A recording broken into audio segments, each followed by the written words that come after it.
로마서 5장 12절에서 21절까지. 오늘은 한 사람 때문에 그리고 한 사람 덕분에 라는 제목으로 말씀을 나누겠습니다. 한 사람 때문에 그리고 한 사람 덕분에.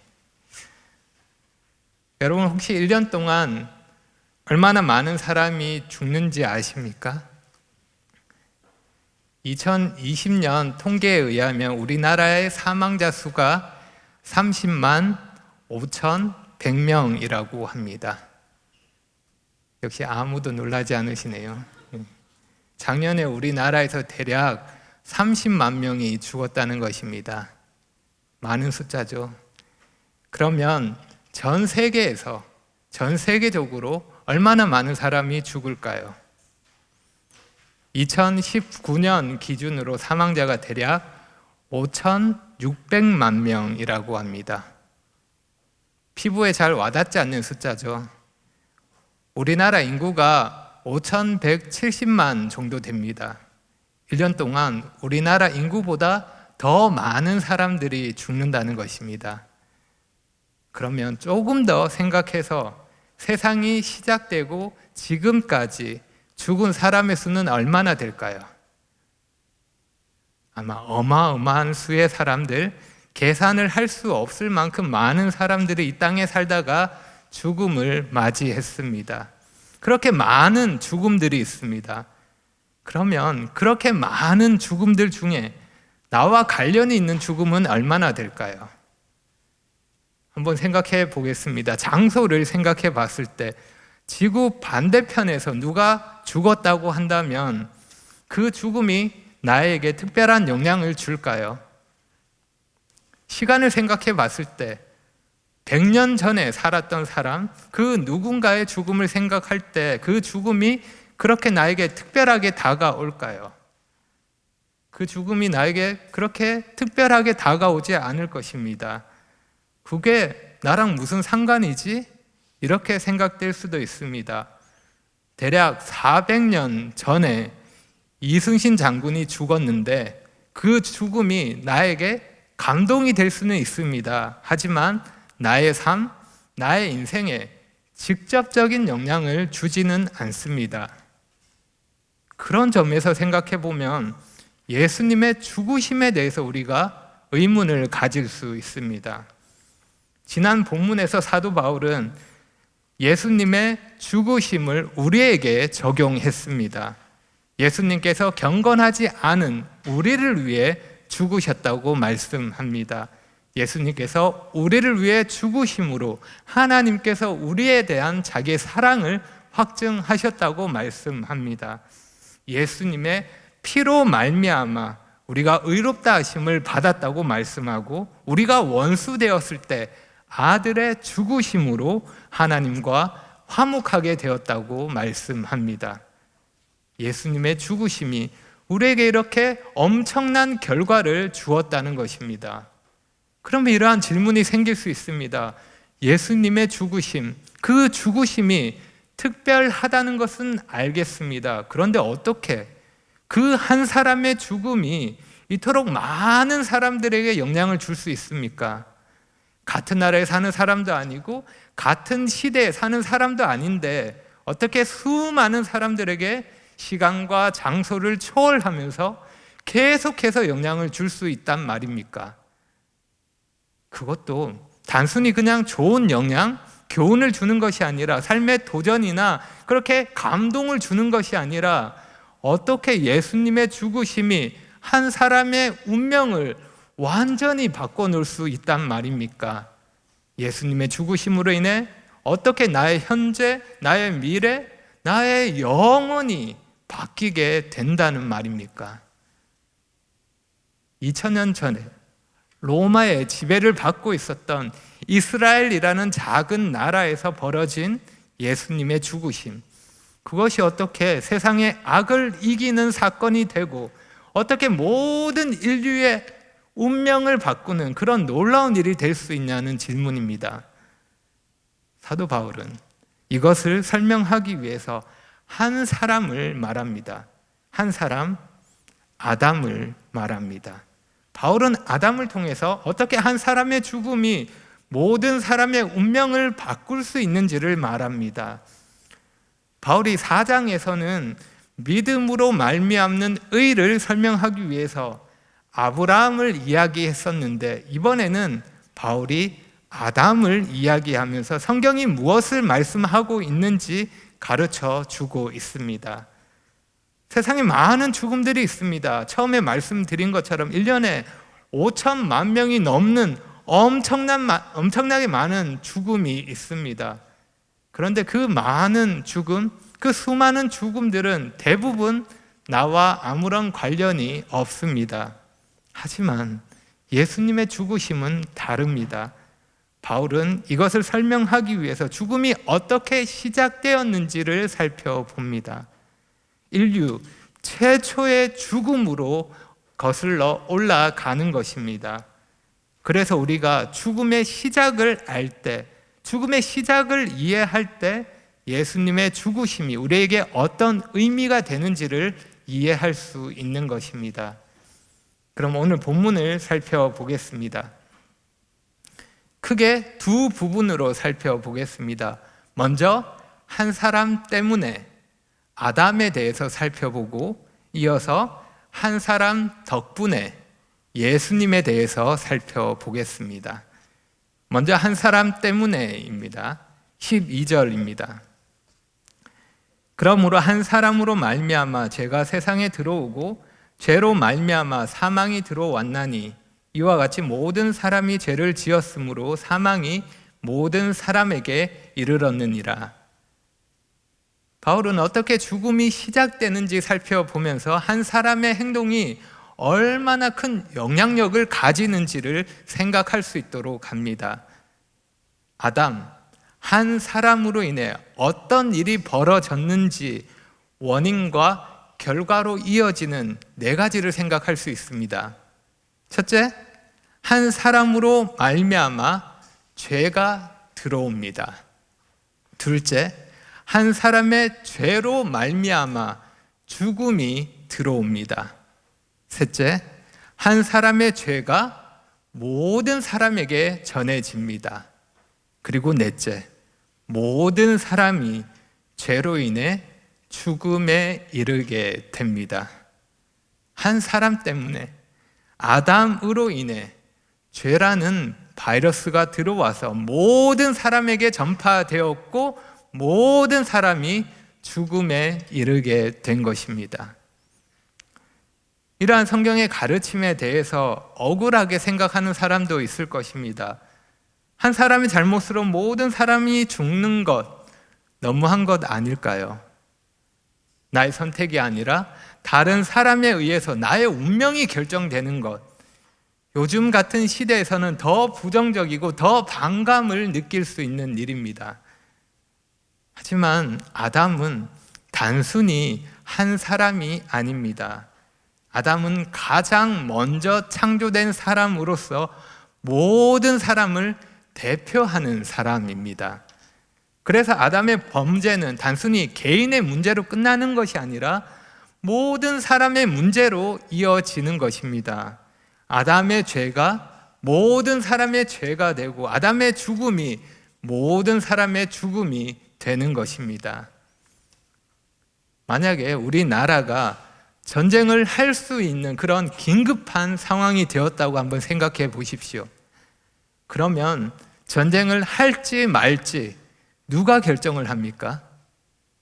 국민들에게 일일이 물어보면서 투표를 통해서 전쟁을 결정하게 될까요? 그렇게 되면 신속한 결정을 내릴 수 없을 것입니다.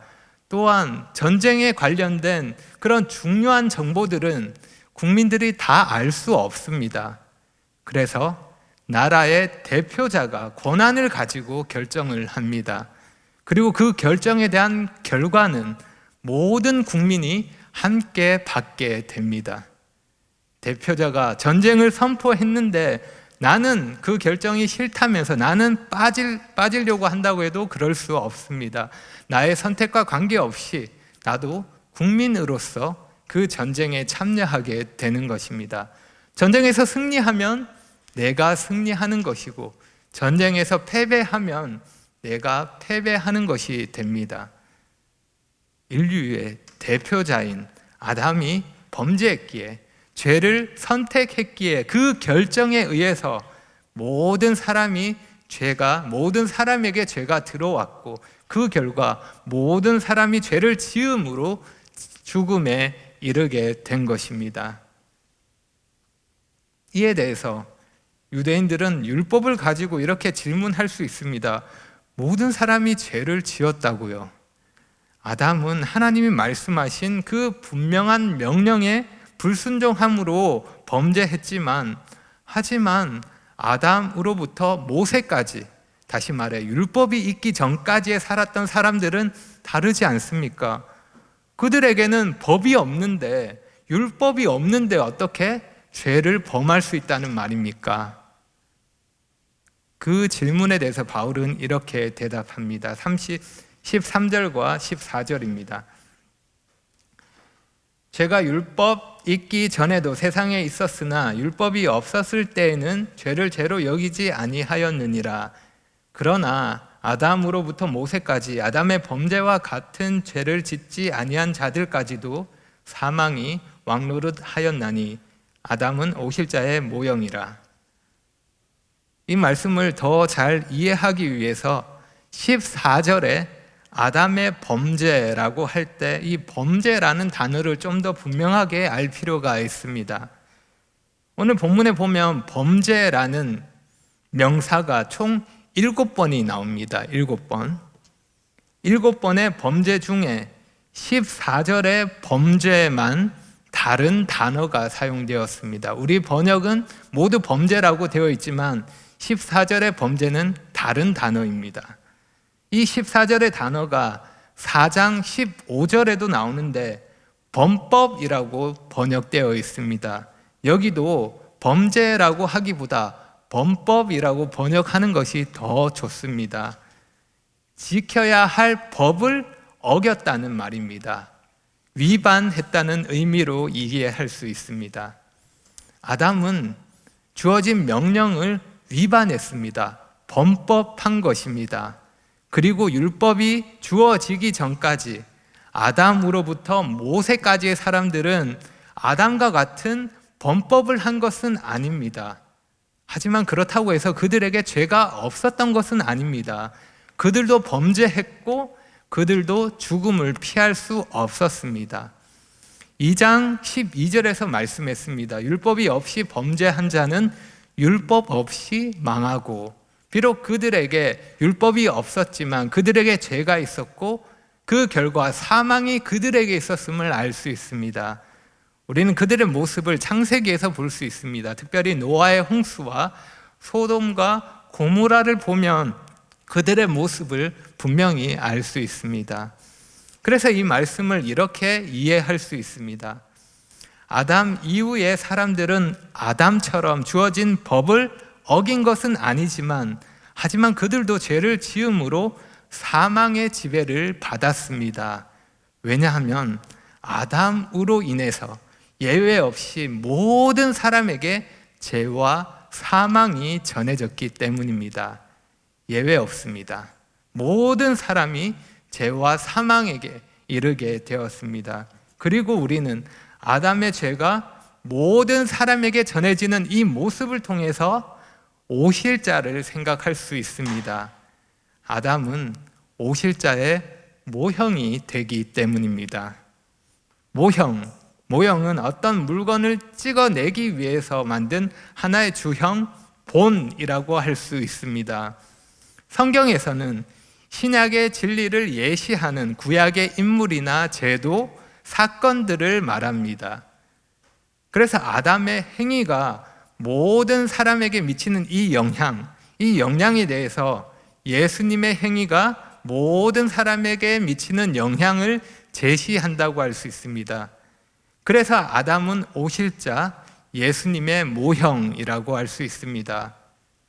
그러면 이제 이 모형이 아니라 모형이 가르치는 실체, 원형이라 할 수 있는 예수님을 살펴보겠습니다. 다음으로 한 사람 덕분에를 살펴보겠습니다. 바울은 원형 되시는 예수님을 설명하기 위해서 모형되는 아담과 원형되는 예수님을 비교합니다. 진짜와 그 가짜를 비교하는 것입니다.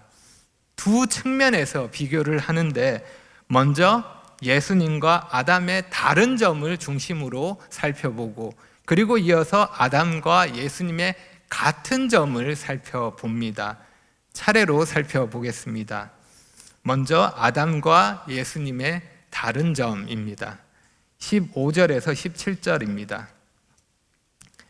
그러나 이 은사는 그 범죄와 같지 아니하니 곧 한 사람의 범죄를 인하여 많은 사람이 죽었은즉 더욱 하나님의 은혜와 또한 한 사람 예수 그리스도의 은혜로 말미암아 선물은 많은 사람에게 넘쳤느니라.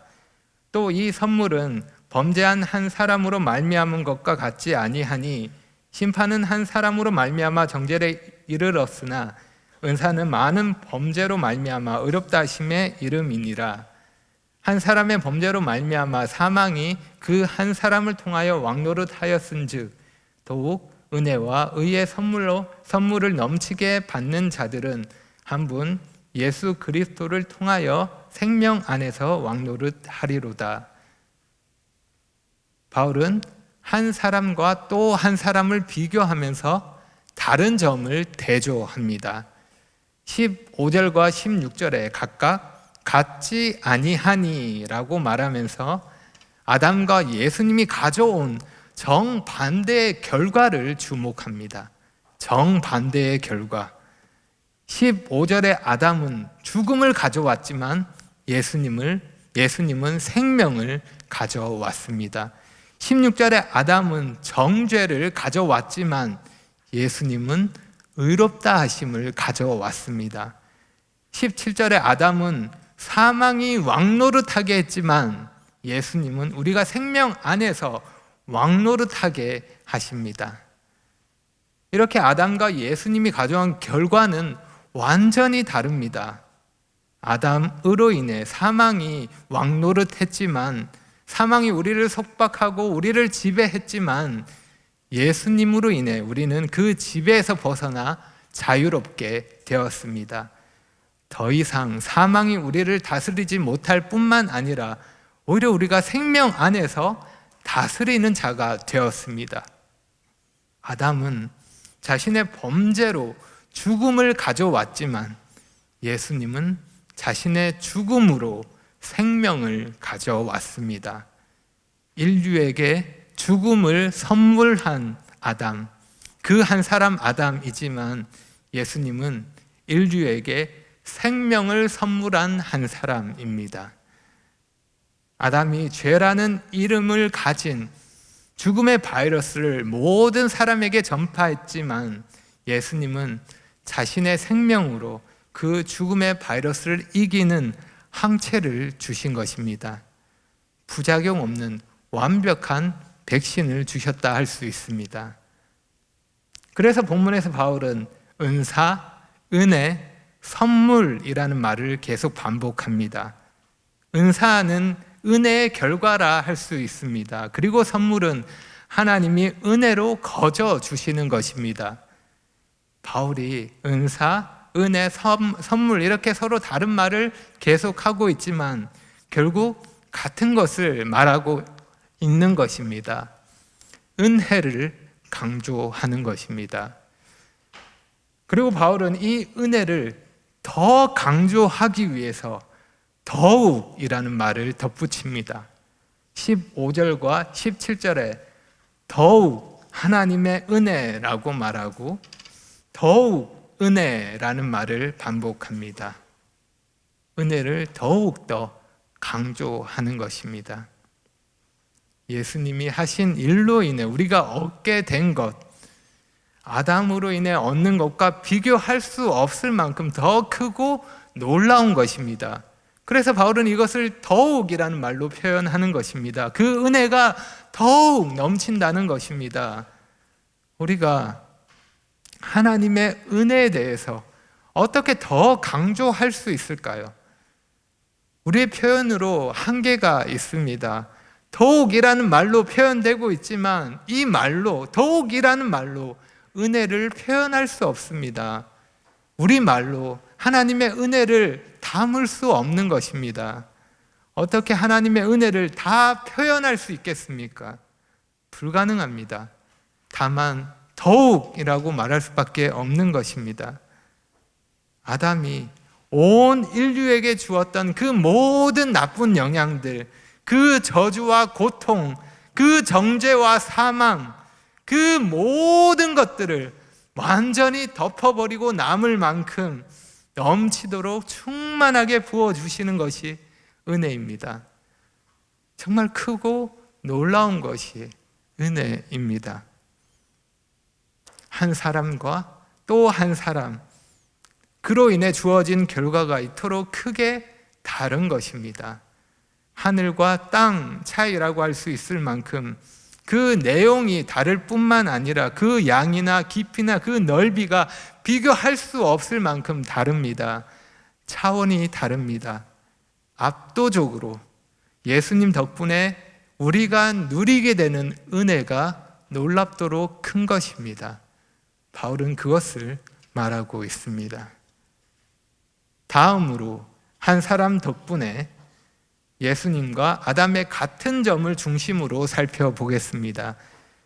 18절에서 21절입니다. 그런즉 한 범죄로 많은 사람이 정죄에 이른 것 같이 한 의로운 행위로 말미암아 많은 사람이 의롭다 하심을 받아 생명에 이르렀느니라. 한 사람이 순종하지 아니함으로 많은 사람이 죄인 된 것 같이 한 사람이 순종하심으로 많은 사람이 의인 되리라. 율법이 들어온 것은 범죄를 더하게 하려 함이라.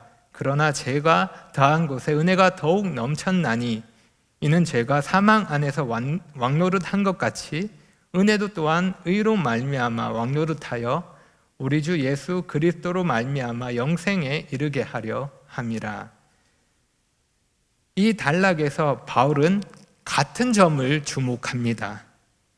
18절에 많은 사람이 정죄에 이른 것 같이, 19절에 많은 사람이 죄인 된 것 같이, 21절에 죄가 사망 안에서 왕노릇한 것 같이, 한 사람 아담과 한 사람 예수님을 비교하면서 두 사람이 가져온 결과는 다르지만 그 결과에 이르는 원리, 그 원리가 같다는 점을 주목하고 있습니다.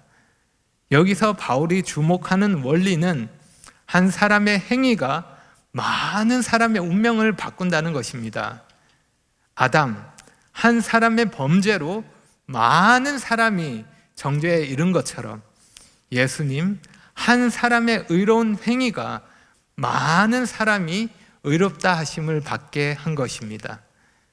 아담, 한 사람의 순종하지 아니함이 많은 사람이 죄인 된 것처럼 예수님, 한 사람이 순종함으로 많은 사람이 의인이 됩니다.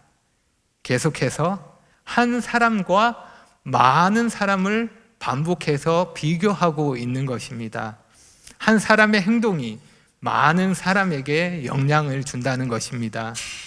그래서 강조되는 것이 모든 인류의 운명을 바꾸는 것은 한 사람의 행동이라는 것입니다. 그 결과는 너무도 다르지만 그 원리는 동일하다는 것입니다. 첫째 아담은 철저하게 실패했습니다. 하지만 둘째 아담, 예수님은 완벽하게 성공하셨습니다. 바울은 이렇게 아담과 예수님을 비교합니다. 그런데 갑자기 20절에서 율법을 말합니다. 뜬금없이 갑자기 왜 율법의 역할을 말하고 있는가 의문이 생길 수 있습니다. 그만큼 바울이 유대인들을 생각해서 늘 율법을 생각하고 있구나 하는 것을 이해할 수 있습니다. 그들이 가질 수 있는 질문을 염두에 두고 그들에게 대답해 주는 것입니다. 유대인들은 율법을 지킴으로 의롭게 될 수 있다고 생각했는데 바울은 계속해서 그것이 아니라고 말합니다. 그리고 그때마다 율법의 역할이 무엇인지 다시 설명해 줍니다.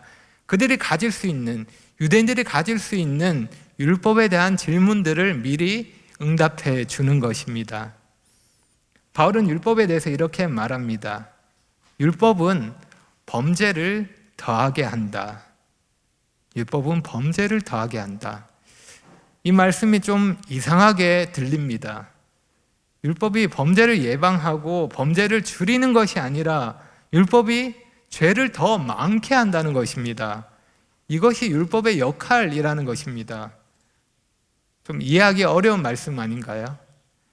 이 말씀에 대해서 두 가지 정도로 생각할 수 있습니다. 하나는 율법의 역할이 율법이 무엇이 옳고 그른지 명확하게 규정함으로써 전에 몰랐던 것들이 죄로 분명하게 진단되면서 죄가 더해진다는 것입니다. 예를 들어 율법에서 거짓말을 죄로 규정하기 때문에 거짓말을 할 때마다 율법을 통해서 정죄되는 것입니다. 우리가 모르고 거짓말 할 수 있지만 율법을 알고 나서는 거짓말이 죄라는 사실을 알기에 거짓말 할 때마다 죄를 더하게 되는 것입니다. 또 다른 하나는 율법이 우리의 악한 본성, 반항심을 자극해서 오히려 죄를 더 범하게 만든다는 것입니다. 하지 말라고 하면 더 하고 싶은 것이 우리의 본성입니다. 청개구리처럼 하라고 하면 하지 않고 하지 말라고 하면 더 하게 되는 것입니다. 율법이 그런 역할을 하는 것입니다. 두 가지 견해 모두 가능합니다. 율법은 사람의 죄를 지적함으로써 죄가 드러나게 할 뿐만 아니라 동시에 사람에게 있는 반항적인 본성이 드러나게 하는 것입니다. 그것이 율법의 역할입니다. 결국 율법은 우리가 하나님께 순종하는 이유가 무엇인지 알게 합니다. 그분이 정하신 기준에 이르지 못하는 이유가 무엇인지 알게 합니다. 그래서 율법은 우리에게 필요한 것이 무엇인지 알게끔 그렇게 깨닫게 합니다. 우리에게 필요한 것은 더 많은 노력이 아닙니다. 우리는 그렇게 할 수 없습니다. 우리에게 필요한 것은 구원의 손길입니다. 우리가 할 수 없음을 알고 구원의 은혜를 구하게 되는 것입니다. 그래서 율법의 역할을 말하는 바울은 이렇게 덧붙입니다.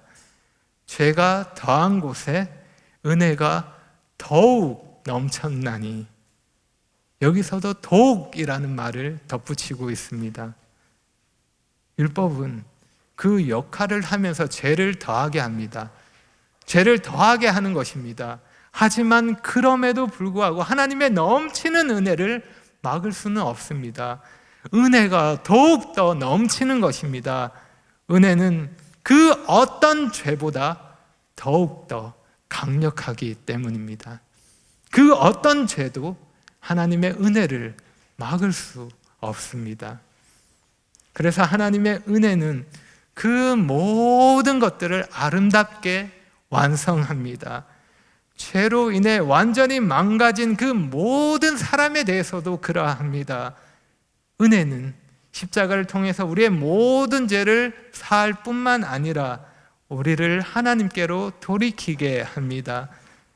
은혜는 굶주리고 목마른 우리 영혼에게 참된 만족을 줄 뿐만 아니라 죄의 권세를 이기는 능력을 더해 줍니다. 은혜는 하나님의 선하신 뜻을 이루게 하며 하나님의 형상을 닮아가게 합니다. 은혜는 우리를 끝까지 지키기에 영생에 이르게 하는 것입니다. 아담은 범죄했고 그 범죄로 인해 죄와 죽음이 왕노릇했지만 율법은 그 죄를 더 죄되게 했고 더 많은 죄를 더하게 해서 상황을 더욱 악화시켰지만 하지만 이런 상황에서도 하나님의 은혜는 더욱더 넘칩니다. 그래서 그 은혜의 결과 우리는 죄와 죽음이 아니라 은혜가 왕노릇하는 그러한 영역에 들어가게 된 것입니다. 그래서 지금 우리의 삶을 다스리는 것은 죄와 죽음이 아니라 은혜입니다.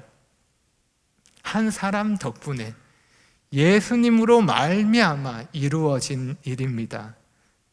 그래서 우리는 2절에 언급했던 것처럼, 바울이 2절에 언급했던 것처럼 믿음으로 서 있는 그 은혜에 들어감을 얻었습니다.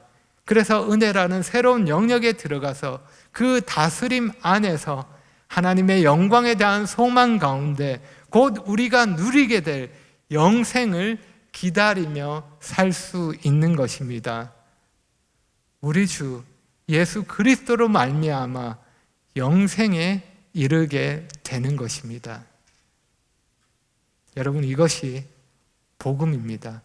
그리고 이것이 하나님의 능력입니다. 그러니 여러분, 이 놀라운 복음, 이 놀라운 하나님의 능력이 어떻게 우리에게 주어졌는지를 다시 생각하시기를 바랍니다. 아담은 하나님께 순종하면 복을 받을 것을 알면서도 불순종했습니다. 하지만 반대로 둘째 아담, 예수님은 순종하면 죽게 될 것을 아시면서도 순종하셨습니다. 정반대의 일을 하신 것입니다. 그래서 예수님이 순종하셨기에 예수님의 순종은 우리의 순종이 되었습니다. 예수님의 그 의로운 행위가 우리의 모든 것을 바꾸어 놓은 것입니다. 그 넘치는 은혜가 우리의 모든 죄를 덮었고 그 생명이 죽음을 이겼습니다. 우리의 시작은 죄였고 우리의 끝은 영원한 죽음이었습니다. 하지만 예수님이 그 모든 것, 우리의 시작뿐만 아니라 우리의 끝, 그 모든 것을 바꾸어 놓으셨습니다. 우리에게 새로운 시작, 끝없는 생명을 허락하셨습니다. 예수님이 하신 일입니다. 로이드 존슨은 이렇게 말합니다. 아담 안에 있는 당신 자신을 보라. 당신은 아무런 일을 하지 않았지만 죄인이라고 선포되었다. 그리고 그리스도 안에 있는 당신 자신을 보라. 당신은 아무런 일도 하지 않았지만 의인이라고 선포되었다. 이것이 은혜입니다. 한 사람 때문에 우리가 영원히 죽게 되었지만 한 사람 덕분에 우리가 영원히 살게 되었습니다. 은혜입니다. 우리는 아무것도, 아무 일도 한 것이 없는데 그 모든 것을 은혜로 누리게 되었습니다. 그래서 우리가 이 은혜 안에서, 은혜의 다스림 안에서 은혜로 만족하며 감사하며 살 수 있는 것입니다. 은혜가 우리 가운데, 우리 삶 가운데 역사하기 때문입니다. 기도하겠습니다.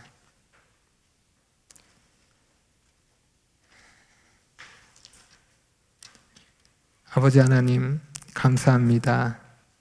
저희에게 은혜를 베풀어 주셔서 감사합니다. 한 사람 아담으로 인해 죄가 들어왔고 모든 사람이 죄를 범함으로 영원한 죽음에 이르게 되었습니다.